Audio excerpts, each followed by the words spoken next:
Salam sejahtera dan salam Sarawak Maju Makmur bersama saya Isnanala.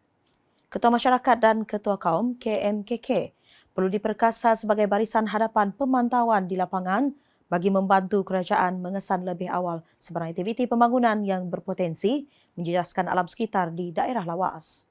Timbalan Premier Sarawak Dato' Amar Wang Tengah Ali Hassan berkata penlibatan KMKK dan komuniti setempat penting bagi memastikan pembangunan yang pesat di daerah berkenaan dapat dilaksanakan secara seimbang tanpa mengabaikan kelestarian alam sekitar. Jelasnya alam sekitar bukanlah tanggungjawab kerajaan semata-mata, ia merupakan tanggungjawab bersama seluruh masyarakat. Beliau berkata demikian ketika berucap pada seminar pemerkasaan KMKK dalam penjagaan alam sekitar ke arah pembangunan mampan daerah lawas 2026 pada Isnin.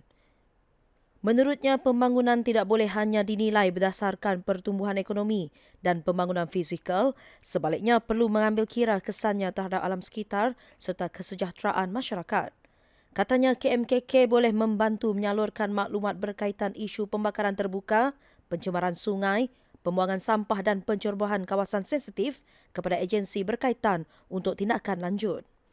Dalam pada itu, Ahli Dewan Undangan Negeri Adun Bukit Sari itu menekankan keperluan mengubah pendekatan penjagaan alam sekitar daripada tindakan selepas sesuatu masalah berlaku kepada pemantauan dan pencegahan secara berterusan. Kos untuk menguasai teknologi kecerdasan buatan AI perlu diberi perhatian bagi memastikan golongan muda yang berbakat tidak berdepan kekangan mendapatkan peralatan dan perisian yang diperlukan. Timbalan Menteri di Jabatan Premier Sarawak Hal Ehwal Korporat Penerangan dan UKAS, Dato' Abdullah Saidul berkata, keperluan peranti berprestasi tinggi dan langganan aplikasi AI menjadikan kos untuk membangunkan kemahiran dalam bidang berkenaan semakin tinggi. Untuk benda-benda macam ni tak ada. We go into gaming laptop, they will cost almost 9 to 15,000, probably more, things like that. So some of the feedback he will bagi malam baru go juga bagi beritahu Premier. So probably other than the laptop and gadget tu, dia orang pun kena beli and subscribe apps which is very expensive. They paid in US dollars per annum. Beliau berkata demikian semasa berucap pada majlis penutupan program AI for Makers Borneo Makers Festival 2026 di Tegas Digital Village di sini pada Isnin. Dalam pada itu, Dato' Abdullah berkata maklum balas peserta AI for Makers berhubung keperluan peralatan, perisian dan sokongan kewangan akan dibawa kepada Premier Sarawak Dato' Patinggi Tan Sri Dr. Abang Abdul Rahman Zohari Tun Dato' Abang Openg untuk diteliti. Mengulas lanjut, beliau memberitahu pendekatan membangunkan bakat AI tidak seharusnya terhad kepada penyediaan pendidikan dan peranti asas semata-mata. Sebaliknya, perlu mengambil kira keperluan sebenar mereka untuk menghasilkan produk dan penyelesaian digital. Dalam pada itu, Dato' Abdullah turut memberitahu bahawa Sarawak mahu membina ekosistem teknologi dan kecerdasan buatan AI yang kukuh bagi memastikan bakat tempatan terus menetap, menyumbang serta mengembangkan kepakaran mereka di negeri ini. Menurutnya, Sarawak tidak mahu anak muda yang mempunyai kepakaran dalam bidang digital terpaksa mencari peluang di luar negeri atau negara lain akibat kekurangan ekosistem yang menyokong perkembangan kerjaya mereka. We want you to stay here, so we have to build that ecosystem supaya pakar-pakar terus berkhidmat dan berbakti di Sarawak dan sama-sama kita membina Sarawak ini. Untuk mencapai hasrat ini, beliau berkata Sarawak perlu mempercepatkan pembangunan infrastruktur digital di seluruh negeri bagi memastikan peluang berkaitan teknologi tidak hanya tertumpu di kawasan bandar. Dalam perkembangan berkaitan, beliau yang juga Setiausaha Lembaga Amanah Tabung Ekonomi Gagasan Anak Sarawak Tegas turut menegaskan pembangunan kemahiran kecerdasan buatan AI perlu diperluas hingga ke sekolah luar bandar bagi memastikan bakat muda di kawasan berkenaan tidak tercicir dalam arus transformasi digital. Jelasnya, kemudahan digital di sekolah luar bandar perlu dipertingkatkan seiring usaha Sarawak membangunkan ekonomi berasaskan teknologi. Susulan minat dan kreativiti terhadap teknologi tidak seharusnya dianggap hanya wujud dalam kalangan pelajar di kawasan bandar. Fair, I think we should also pay attention to anak-anak di luar bandar and facility digital di sekolah mereka, peralatan seperti laptop dan sebagainya. And mostly other than this kind of program yang addressing those who are really ada interest in this, but also I think we can nurture that kind of interest at the grassroots daripada sekolah rendah. Datuk Abdullah berkata, hasrat Premier Sarawak Datuk Patinggi Tan Sri Dr. Abang Abdul Rahman Zohari Tun Datuk Abang Openg untuk meningkatkan kemudahan digital termasuk pembangunan makmal digital di sekolah rendah dan sekolah menengah perlu dilihat sebagai peluang untuk memupuk minat terhadap AI sejak peringkat awal. Beliau memberitahu pendedahan kepada teknologi perlu dimulakan di peringkat akar umbi supaya murid luar bandar turut mempunyai peluang mengenal, mencuba dan membangunkan kemahiran digital.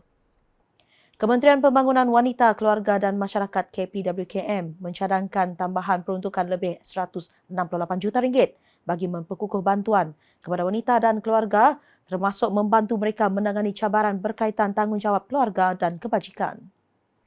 Menterinya Dato' Sri Nancy Shukri berkata, tambahan peruntukan itu penting bagi memastikan sokongan lebih menyeluruh dapat disediakan, terutama susulan peningkatan penyertaan wanita dalam tenaga kerja yang perlu meimbangi tuntutan pekerjaan dan tanggungjawab keluarga. Menurut beliau, kerajaan perlu memastikan sokongan bersesuaian tersedia kepada keluarga supaya tanggungjawab penjagaan tidak menjadi halangan kepada wanita untuk terus menyumbang dalam tenaga kerja. Ada, kita ada penambahan 168 million tu tambahan kan. 168 over million tambah. Beliau berkata demikian ketika ditemui media selepas Majlis Pelancaran Inisiatif Sektor Penjagaan di bawah Belanjawan Madani 2026 dan sesi libat urus pembangunan piawaian penjagaan nasional bagi warga emas dan OKU di sebuah hotel di Kuching pada Isnin. Dato' Sri Nancy berkata antara bantuan yang diberi perhatian termasuk sokongan kepada wanita yang telah memperoleh perintah mahkamah berkaitan nafkah anak tetapi berdepan kesukaran mendapatkan bayaran. Ahli Parlimen Santubong itu menambah KPWKM turut menyediakan khidmat guaman bagi membantu wanita mendapatkan hak nafkah yang telah diputuskan oleh mahkamah. Terutama sekali membantu wanita yang yang cerai, yang pergi ke hospital, pergi ke mahkamah dan mahkamah sudah memutuskan untuk anak-anak diberi nafkah. Dalam pada itu, Dato' Sri Nancy berkata cadangan tambahan peruntukan berkenaan turut mengambil kira usaha memperkukuh kebajikan serta pemerkasaan ekonomi kumpulan sasar KPWKM. Bagaimanapun katanya, jumlah sebenar serta bentuk peruntukan tambahan yang akan diterima hanya akan diketahui selepas proses belanjawan dimuktamadkan. Sukan Malaysia Sukma 22 Selangor 2026 secara rasmi melabuhkan tirai pada malam Isnin selepas 10 hari menyaksikan atlet muda dari seluruh negeri berentap membawa cabaran kontijen masing-masing dalam 37 jenis sukan. Kontijen Sarawak menamatkan saingan di kedudukan keempat keseluruhan dengan kutipan 41 pingat emas, 40 perak dan 62 gangsa, menjadikan keseluruhan 143 pingat. Tuan Rumah Selangor dinobatkan juara keseluruhan selepas mendominasi pungutan pingat dengan 101 emas, 73 perak dan 71 gangsa untuk keseluruhan 245 pingat.